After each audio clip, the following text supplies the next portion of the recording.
Hello नमस्कार दोस्तों, welcome to my channel study with Anuk. आज हम देख रहे हैं साइंस की नई सीरीज शुरू कर रहे हैं जिसमें हम पर डे एक साइंस का लेक्चर दिया करें आएगा आपके लिए। और उसमें जैसे पहला लेक्चर हम लोग शुरू कर रहे हैं साइंस में विटामिन्स के बारे में। ठीक है, तो विटामिन्स जैसे क्या है, अगर बेसिक बोलते हैं तो विटामिन्स होता क्या है, तो vitamins are the organic substances. Organic substance होते हैं which are essential for human beings. Essential होंगे अपने पास विचार, इसेंशियल फॉर ह्यूमन बींग्स।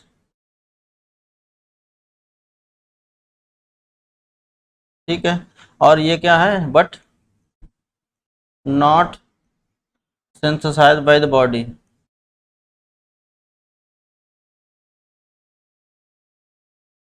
यानी कि जो ह्यूमन बॉडी के शरीर में मतलब सिंथेसाइज नहीं होंगे, नहीं बनते नहीं हैं, तो यानी क्या है। और विटामिन की अगर बात करें बेसिक, तो vitamin are the organic substances which are essential for human beings but not synthesize by the body. जब सिंथेसाइज नहीं होगी तो हम लोग क्या करेंगे, सो बी टुक, तो we had to take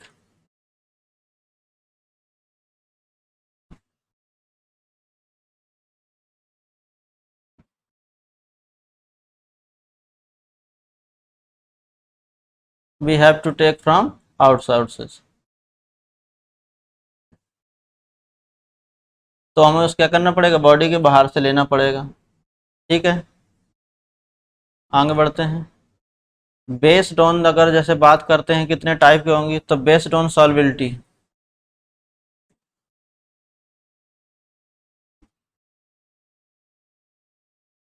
based on solubility vitamin कितने टाइप की होती हैं, टू टाइप्स की होती हैं।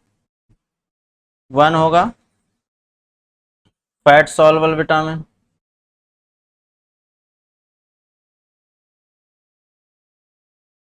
अदर क्या होता है, वाटर सॉल्युबल विटामिन।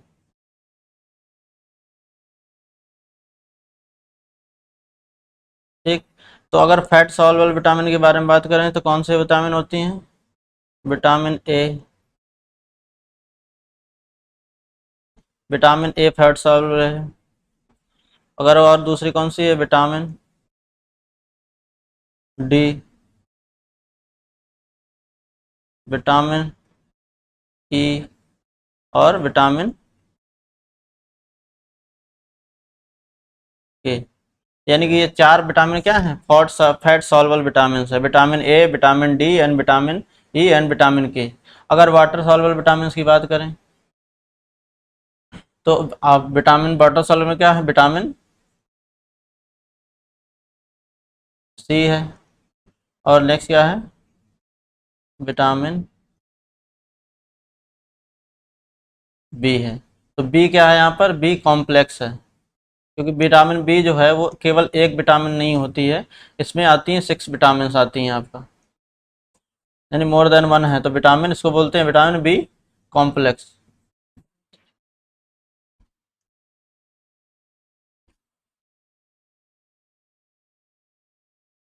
ठीक, जैसे विटामिन बी वन आता है, बी टू आता है, बी थ्री आता है, बी फाइव आता है, बी सिक्स आता है, बी सेवन आता है, बी नाइन आता है, और बी ट्वेल्व। ये बी कॉम्प्लेक्स की विटामिन होंगी, 8 विटामिन आती हैं B complex, B one, B two, B three, B five, B six, B seven, और बी नाइन और बी ट्वेल्व। ये आपके क्या है, विटामिन बी कॉम्प्लेक्स विटामिन है। तो अब इसमें हम जाके एक एक इंडिविजुअल विटामिन के बारे में डिस्कशन करेंगे और देखेंगे। ठीक है, तो आज जैसा पहला जो विटामिन है, हम क्या इसमें और भी जो थोड़ा सा फैक्ट बात कर लेते हैं। तो जो अगर फैट सॉल्युबल विटामिन है,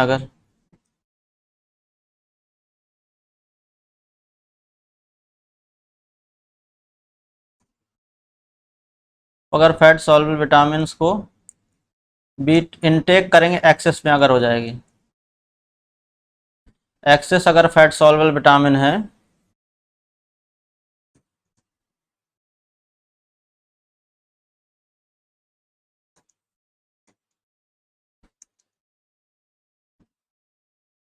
एक्सेस फैट सॉल्युबल अगर विटामिन आपके पास इनटेक क्या होगा, ज़्यादा हो जाएगा तो क्या होगी, ये स्टोर हो जाएगी। कहाँ पर स्टोर होती है? लीवर में। तो इसे अगर जब ये स्टोर हो जाएगी, जब बहुत ज़्यादा अगर स्टोर एक्सेस में होगी हमारे पास, तो कहाँ पर स्टोर होगी? लीवर में होगी। ठीक है। अगर जब ये ज़्यादा हो जाती है, तो अगर एक लिमिट से अगर ज़्यादा होगी तो उसे बोलते हैं हाइपर विटामिनोसिस। हाइपर विटामिनोसिस क्या बोलते हैं? हाइपर विटामिनोसिस, या इसी को बोलते हैं टॉक्सिसिटी ऑफ विटामिन। ठीक है। तो ये दो वर्ड आप याद रखिएगा। अगर फैट सॉल्युबल विटामिन की अगर बात करें, जब एक्सेस में फैट सॉल्युबल विटामिन होगी तो कहाँ पर स्टोर होगी? आपकी लीवर में। और अगर इस जो लीवर में एक लिमिट से, एक क्वांटिटी से बहुत ज़्यादा अगर स्टोर हो जाएगी, तो उसमें क्या होगी? हाइपर विटामिनोसिस बोलेंगे, जिसकी वजह से क्या होगा? टॉक्सिसिटी ऑफ विटामिन कहा जाता है। क्या बोला जाता है? टॉक्सिसिटी ऑफ विटामिन बोला जाता है। तो ये कुछ चीज़ें आपकी जो फैट सॉल्युबल विटामिन की बात अगर करेंगे तो, यानी अगर फैट सॉल्युबल विटामिन एक्सेस में होगी, यानी एक्सेस फैट सॉल्युबल अगर विटामिन होगी आपके बॉडी में, can lead to disease, lead to harm. अगर एक्सेस होगा तो ये हार्मफुल होगा। ठीक है। तो आगे बढ़ते हैं, हम थोड़ा सा फैक्ट इसके बारे में देखते हैं। वाटर सॉल्युबल विटामिन, तो वाटर सॉल्युबल विटामिन अगर है, तो एक्सेस वाटर सॉल्युबल विटामिन है अगर आपका,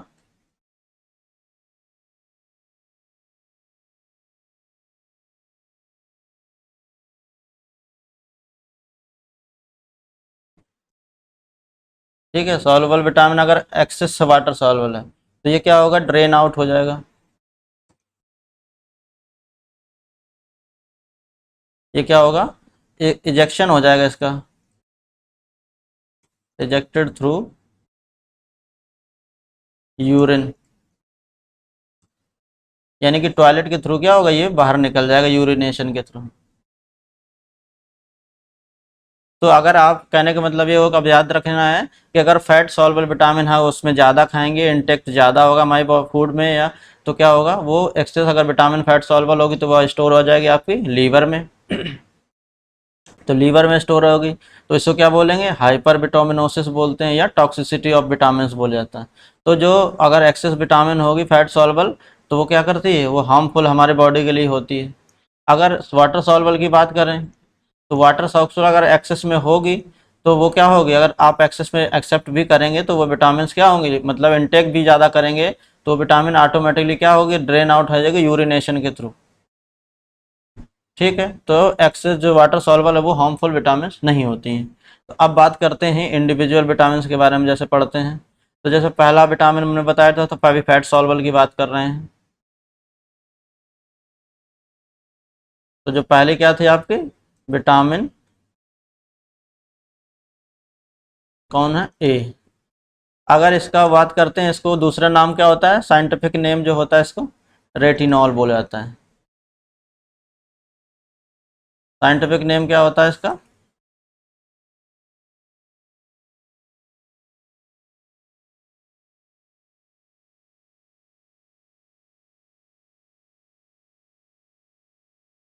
रेटिनॉल। ठीक है। तो जो विटामिन ए है उसका साइंटिफिक नेम क्या होता है? विटामिन ए, विटामिन और रेटिनॉल बोला जाता है। इसका फंक्शन अगर देखते हैं तो इसका क्या इंपॉर्टेंस होता है, इनके फंक्शन क्या होता है, इसका क्या यूज है विटामिन ए का? पहला तो क्या करती है? बूस्ट करती है,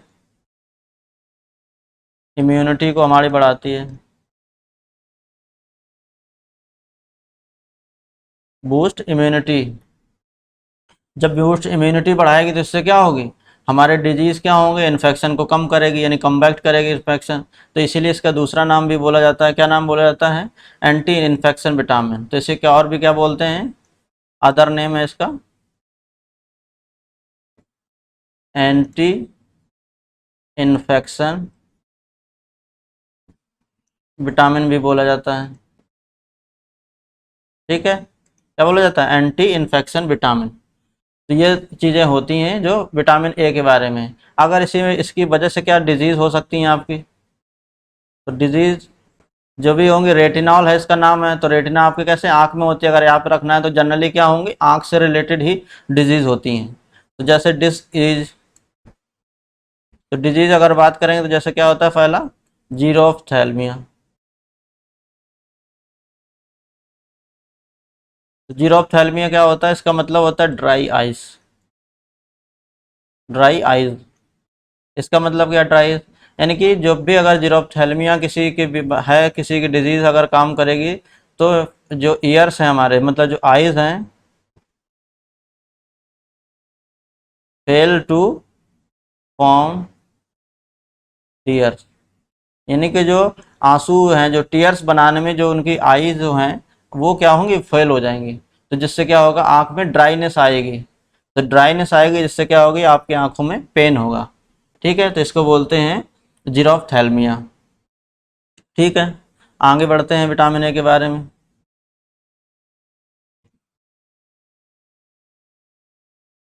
तो ये आपका जीरोफ्थैल्मिया हो गया। इसी में दूसरी डिजीज भी क्या आती है, नाइट ब्लाइंडनेस भी बोला जाता है।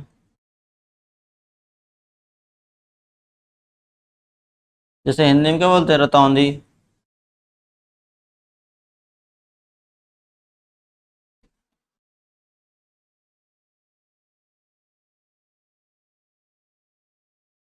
रतौंधी बोला जाता है। ठीक है, तो ये भी इसी का नाम है, नाइट ब्लाइंडनेस का। तो ये हो गया आपका।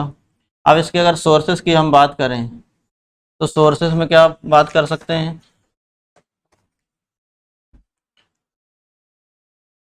तो सोर्स में जनरली क्या होता है कि ग्रीन वेजिटेबल हमेशा इसमें रिक्वायर्ड होती हैं। क्या होती हैं, ग्रीन और लीफी डार्क वेजिटेबल्स जो होंगी इसके लिए बहुत ज़्यादा इंपॉर्टेंट अगर होती हैं। अगर सोर्स की बात करते हैं हम, सोर्स ऑफ विटामिन ए की सोर्सेज की बात करें, तो दो तरह से सोर्स को डिवाइड कर सकते हैं। एक है प्लांट फूड सोर्स, एक है प्लांट फूड सोर्स, यानी जो पेड़ पौधों से हमें क्या विटामिन ए मिलती है, या फिर है animal food source.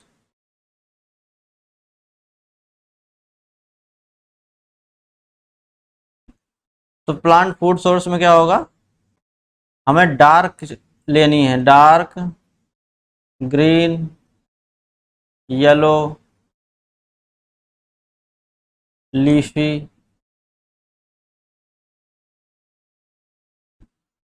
Leaf, dark green और येलो, डार्क ग्रीन और डार्क येलो लीफ, और लीफ की लीफ वेजिटेबल हो सकती हैं, एंड फ्रूट हो सकते हैं। तो अगर सबसे अच्छा सोर्स अगर कहते हैं किसमें होता है विटामिन ए, तो कैरेट में होता है। ठीक है, जैसे फिर आपका पपाया हो गया, क्या हो गया, पपाया। तो ये अगर मेजर मेजर सोर्स अगर कहीं पे आता है, अगर आपको चुनना हो, तो कैरेट दिया है तो सबसे अच्छा प्रायोरिटी क्या होगा, मेजर और विटामिन ए का सोर्स क्या होगा, कैरेट।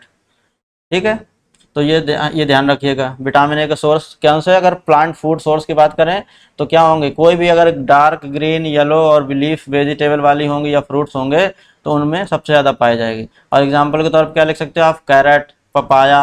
तो ये जो होंगे बेसिकली सबसे ज़्यादा हाईली, सबसे ज़्यादा अगर किसी में पाया जाता है विटामिन ए, तो जो रिचेस्ट सोर्स क्या है आपका विटामिन ए का, तो वो गाजर है, कैरेट है। ठीक है, अगर एनिमल सोर्स की बात करें, तो जैसे एनिमल सोर्स में क्या आता है, मीट।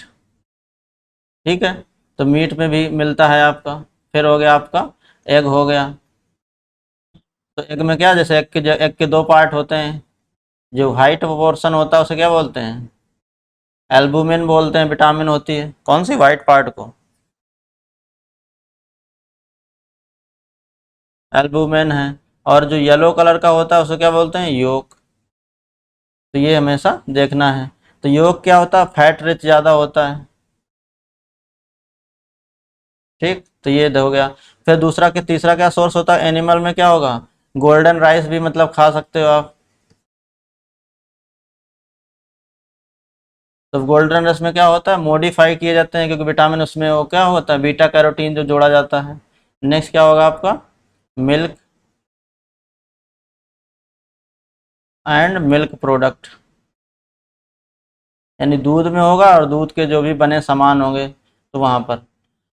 तो हमने देखा विटामिन की जो विटामिन ए की कमी से क्या चीज़ होती है दिक्कत, तो विटामिन ए का सोर्स क्या है सबसे अच्छा, प्लांट बेस्ड सोर्स कह सकते हो, दूसरा क्या होगा, और एनिमल बेस्ड फूड है, एनिमल फूड सोर्स। तो ये प्लांट फूड में क्या होगा, dark green yellow leaf vegetable या फ्रूट चाहिए। तो जैसे एग्जांपल क्या, रिचेस्ट सोर्स ऑफ कैरेट जो है, अगर विटामिन ए का रिचेस्ट सोर्स कौन सा है आपका, कैरेट है, पपाया है। तो इस तरह का जो भी कुछ होगा। फिर अगर दूसरी बात करते हैं तो फिर उसके बाद मीट, एनिमल फूड सोर्स में अगर बात करेंगे तो मीट हो गया आपका, एग हो गया, एग में क्या वाइट पार्ट होता है एल्बुमिन, और योक हो गया फैट रिच। फिर इसके बाद विटामिन जो है तीसरा क्या होगा, तीसरा सोर्स क्या है, गोल्डन राइस होता है, जिसमें क्या किया जाता है, मॉडिफाइड रूप से विटामिन ए को इनकलकुलेट किया जाता है।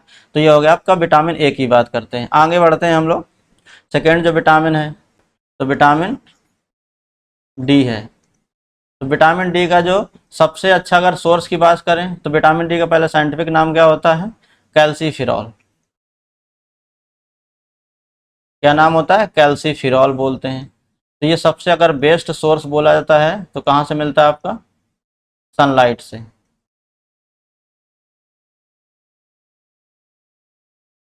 सनलाइट से मिलता है, इसीलिए इसको सनसाइन विटामिन भी बोला जाता है। दूसरा अदर नेम क्या है इसका,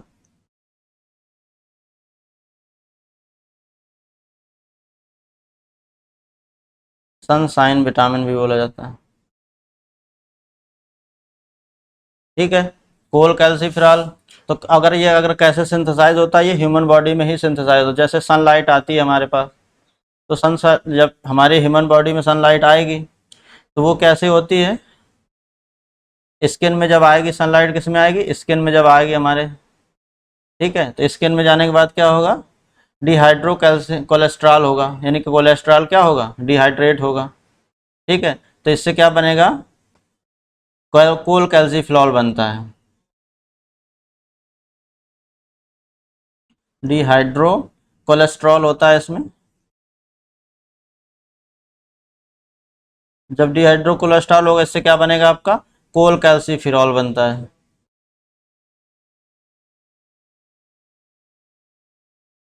कोल कैल्सीफिरॉल। अब जब कोल कैल्सीफिरॉल ब्लड के थ्रू किस में जाएगा, लीवर में जाएगा। तो जब लीवर में जाएगा और लीवर से होता हुआ कहाँ जाएगा, लीवर, फिर जाएगा किडनी में जाएगा।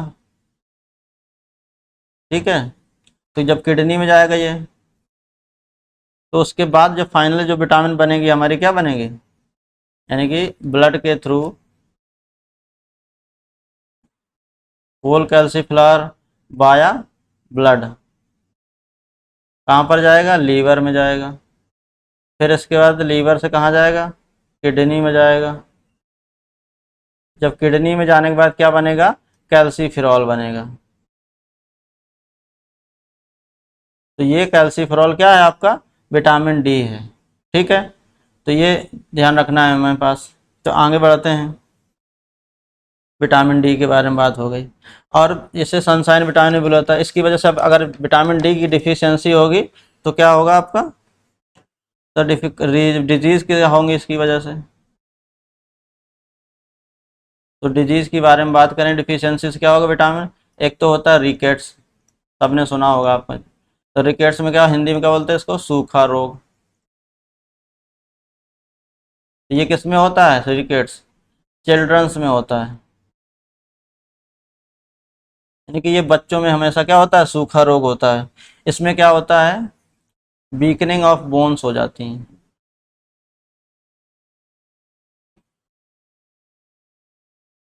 यानी कि जो हड्डियां हैं वो क्या होंगी, कमज़ोर हो जाती हैं। ठीक है, अगर ये किस में होता है, चिल्ड्रंस में। अगर अडल्ट की बात करें, अडल्ट में क्या होता है आपका, अगर मेल पार्ट की बात करें कि मेल पर्सन में क्या होता है, ऑस्टियो मलेशिया होता है। किसमें होता है, ऑस्टियो मलेशिया। इसमें क्या होगा, बोन वीकनिंग, यानी हिप्स की जो से बोन है आपका वीक हो जाती हैं। ठीक है, यानी कि डीमिनरलाइजेशन होता है, इसके बोलते हैं अगर बोला जाए तो, यानी डीमिनरलाइजेशन। क्या होगा, डीमिनरलाइजेशन होता है। जैसे वीकनिंग ऑफ हिप्स बोन हो गया, और ये सारी जो होंगी सॉफ्टनिंग ऑफ बोन्स, लेग्स जो भी हैं, तो यानी किसकी, हिप्स की हो गई, लेग्स की हो गई, तो ये जो बेन्स वुमेन्स हैं किसकी, लेग्स होंगी, ये मेल पार्ट की। अगर इसी में फीमेल की बात करें तो फीमेल में क्या होता है, ऑस्टियोपोरोसिस।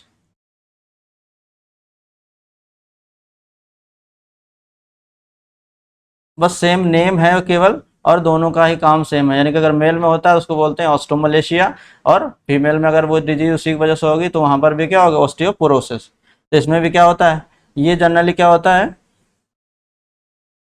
अब नॉर्मल जो इम्बैलेंसेस होता है, यानी कि हार्मोनल इम्बैलेंस की वजह से ये होता है ऑस्टियोपोरोसिस, फीमेल्स में किसकी वजह से होता है, osteoporosis due to hormonal imbalance, imbalance की वजह से ये होता है फीमेल्स में। तो अब आगे हम लोग देखते हैं विटामिन ई के बारे में, जो फैट सॉल्युबल विटामिन है आज की। तो फैट सॉल्युबल विटामिन क्या है आपका, विटामिन ई है। तो विटामिन ई को हम लोग क्या बोलते हैं, साइंटिफिक नाम टोकोफिरॉल, ठीक है। तो इसको बोला जाता है स्ट्रॉन्ग,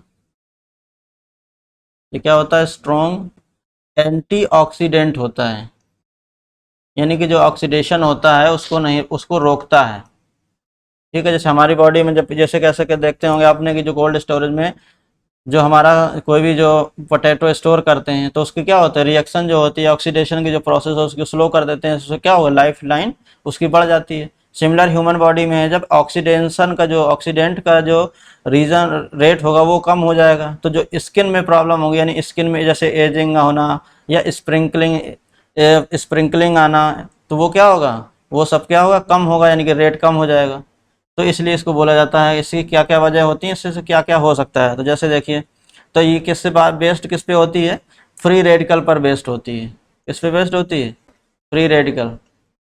फ्री रेडिकल क्या होता है, कोई भी जैसे दो जैसे एटम है आपके, मान लीजिए, ठीक है, ये ऑक्सीजन है O2, और ये नॉर्मली ब्रेक हो जाए OO, तो एक इसमें क्या होगा, अनपेयर्ड इलेक्ट्रॉन होगा, एक इसमें अनपेयर्ड इलेक्ट्रॉन हो जाएगा।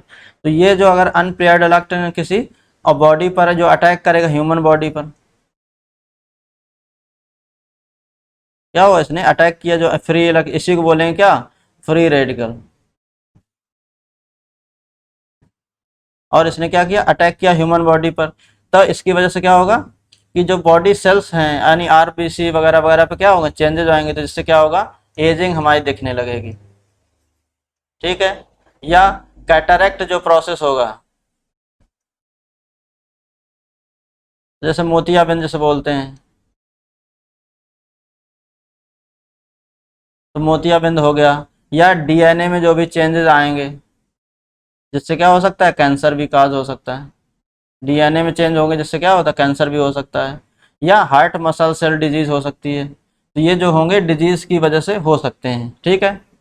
तो हमें याद रखना है, विटामिन ई क्या है, इसका साइंटिफिक नेम है टोकोफिरॉल, और इस जो क्या होता है, स्ट्रॉन्ग एंटीऑक्सीडेंट होगा, यानी कि जो रेट ऑफ रिएक्शन है ह्यूमन बॉडी के रिस्पेक्ट में, जैसे कि एजिंग बढ़ती है, तो वो जो रेट है वो क्या होगा, कम होगा, यानी फ्री रेडिकल की जो रिएक्शंस होगी, अटैकिंग पावर होगी, वो क्या होगा, कम होता चला जाएगा,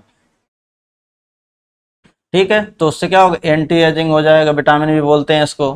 कैटरेक्ट यानी मोतियाबिंद भी हो सकता है, और डीएनए की वजह से क्या होगा, कैंसर भी हो सकता है, डीएनए में जो चेंजेस आ जाए तो। अगर इसके सोर्स की हम लोग बात करते हैं, विटामिन ए के सोर्स की, तो सोर्स में अगर देखा जाए हम, तो ये क्या होता है, इसमें सबसे ज़्यादा अगर रिच सोर्स क्या है, रिचेस्ट सोर्स अगर बोला जाए तो क्या है rich source, wheat germ oil बोला जाता है। क्या है, व्हीट जर्म ऑयल सबसे रिच सोर्स है। फिर इसके बाद हो सकता है क्या है, सनफ्लावर, जो सूरजमुखी है उस पे भी मिलती है विटामिन ई आपकी। फिर और भी बात करें तो पॉमग्रेनेट, मतलब अनार, तो वहाँ पर भी विटामिन मिलती है ये ई। और दूसरा क्या हो सकता है, नट्स, नट्स मतलब क्या, ड्राई जो फ्रूट्स हैं हमारे, तो उनमें मिलती है, जैसे आलमंड है आपका, इन सब में क्या मिलता है, ये सबसे अच्छे सोर्स हैं विटामिन ए के। तो अब आगे बढ़ते हैं। नेक्स्ट विटामिन जो बची है आपकी हमारी फैट सॉल्युबल विटामिन। तो नेक्स्ट विटामिन क्या फैट सॉल्युबल बची है, विटामिन के। इसको बोलते हैं फाइलोक्विनोन। क्या बोलते हैं इसको, इसका साइंटिफिक नाम क्या है आपका, फाइलोक्विनोन।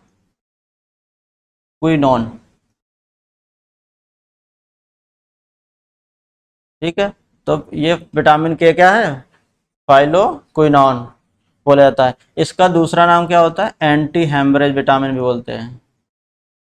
क्या बोलते हैं, एंटी हेमरेज।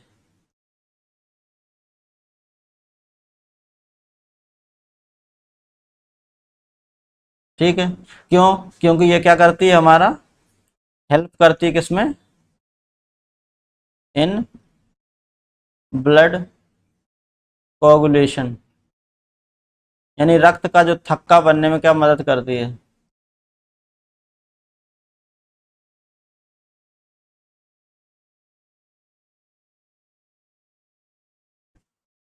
ठीक है, अगर इसके सोर्स, अगर इसके एंटी विटामिन क्या होती है, तो हेरापिन एक प्रोटीन होता है।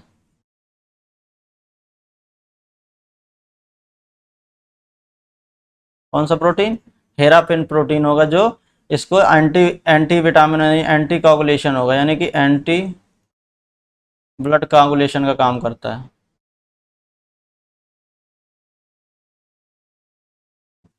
यानी कि ये क्या करता है, ब्लड का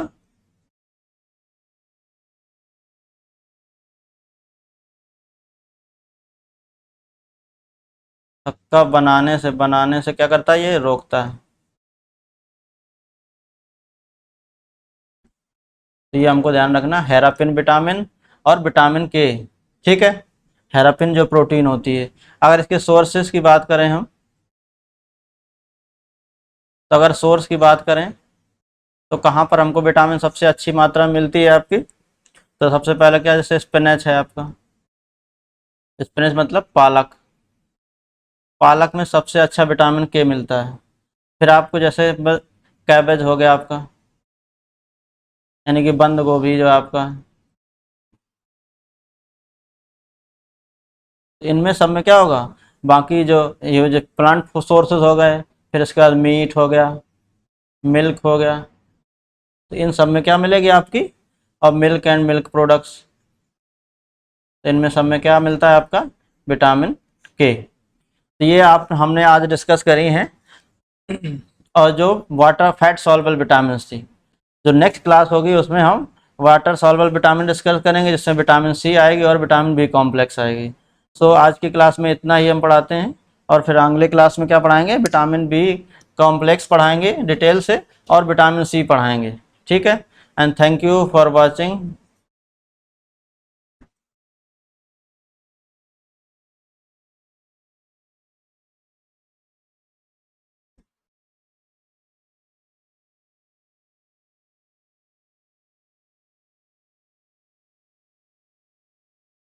do like share and comment also, जो हम अगले कोई भी आप कमेंट भी करा करें, जिससे हमें कुछ और भी मोटिवेशन मिलेगा, क्योंकि इसी से हम जान पाएंगे कि और हमें क्या क्या सुधार करना चाहिए और क्या क्या चीज़ें नई लेके आएँ, जिससे आप लोगों के लिए ये शुरू हो। तो ये आज से ये भी सीरीज़ हमारी जो साइंस की है वो शुरू हुई है, और हर दिन कोई ना कोई एक लेक्चर, हर दिन हम लोग नए नए टॉपिक जो इंपॉर्टेंट पॉइंट ऑफ व्यू है, क्वेश्चन के पॉइंट ऑफ व्यू से टॉपिक डिस्कस करा करेंगे, और उसके क्वेश्चंस भी लेके आएंगे।